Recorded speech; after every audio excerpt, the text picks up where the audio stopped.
Okay, good morning. We're going to do part 2 of chapter 6. Just going to get right into this and do it. So we already did 1, 2, 3. Number 4 is find a replacement. We've gotten so used to our negative knee-jerk reactions to ourselves that we never think to question them. We simply take them as the truth, the whole truth, and nothing but the truth.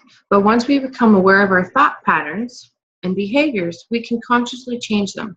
So start paying attention. What runs through your mind when you look in the mirror? What happens inside when you see someone totally succeeding at something you'd love to do but have never let yourself try?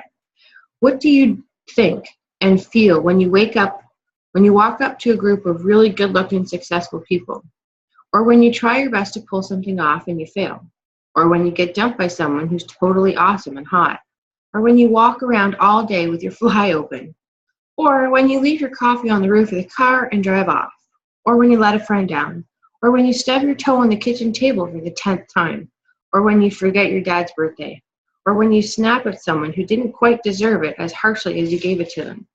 Notice the verbiage that runs through your mind when you're being the most heinous to yourself and come up with a new and improved response. For example, if every time you look in the mirror, your first thought is, yikes, make a conscious effort to change to, hi, gorgeous.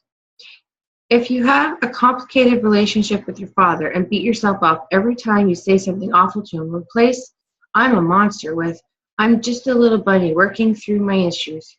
And then, of course, apologize to him. If your standard response to screwing something up is, ugh, her royal clumsiness strikes again, replace it with, what can I learn from this? The most important thing is to free yourself from the drama and the conviction that your current version of yourself is the truth. I don't care if you're all, that's easy for you to say. You don't have a nose that makes you look like someone parked a yacht on your face. Because one day you could see some fancy and famous fashion model with a nose far bigger than yours who decided she was gorgeous anyway. And suddenly you feel beautiful and confident and all proud of your nose when just the day before you were considering getting it sawed off. This is how ridiculous we are.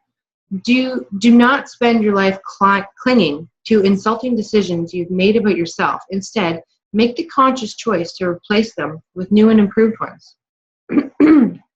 Number 5, ditch the self-depreciating humor.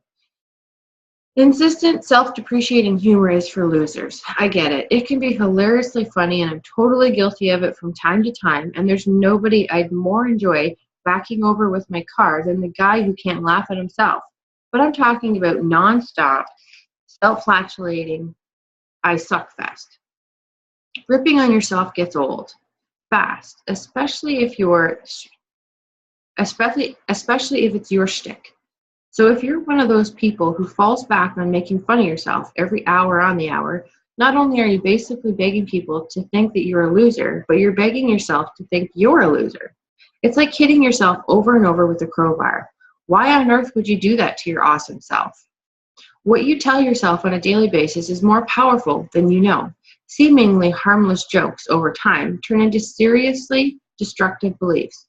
Our thoughts become our words become our beliefs become our actions become our habits, and our habits become our realities. So, if your favorite joke is that you couldn't get a date if you demanded one at gunpoint, and you spend every Saturday night alone, perhaps you should come up with a new one-liner. And most importantly, constantly making fun of yourself is such a cheap way to be funny. Anyone can do it. So push yourself to come up with a new script. Your confidence and we humor snobs will thank you. Thought I had a boy coming down. They're waking up a little early today. Number 6, let the love in. Receive compliments gracefully instead of countering with a disclaimer such as, oh, this ratty old thing? Try this instead. Thank you. Period. Take care of your body too. If you're anything like me, run around doing all the busy work with our poor bodies flapping behind us like old windsocks. When we're pressed for time, it's often the first thing we get overlooked. I've got 5 meetings today. I'll do my yoga tomorrow and have a power bar for lunch. Meanwhile, during your little sojourn on Earth, we need our bodies more than they need us. Say nice things to your body. Dress it up. Take it out. Give it hot sex, luxurious baths and massages. Move it, stretch it, nourish it, hydrate it, pay attention to it. The better our bodies feel, the happier and more productive we are. 7. Along with another boy. Don't compare yourself to others. Have you ever done something that you're so proud of and feel all on top of the world about it, and you see that someone else has done something similar that in your mind is better, and all of a sudden you feel sad? Comparison is a fast way to take all the fun out of life. It's none of your business what other people are doing. All that matters is that you're enjoying yourself and pleased with what you're creating. It's precisely your uniqueness that makes you awesome. Deciding that someone else's uniqueness is better than yours, better than your own, isn't exactly being your own best buddy about things. Can you imagine what our world would be like if our biggest heroes succumbed to the pearls of comparison? If Marilyn Monroe compared herself to Kate Moss and decided she needed to lose her curves? Or the guy in Led Zeppelin compared themselves to Mozart? Dude, that's huge. Way huger than we'll ever be, and he doesn't seem to have a drummer. I think we should get rid of ours and maybe add some harps while we're at it.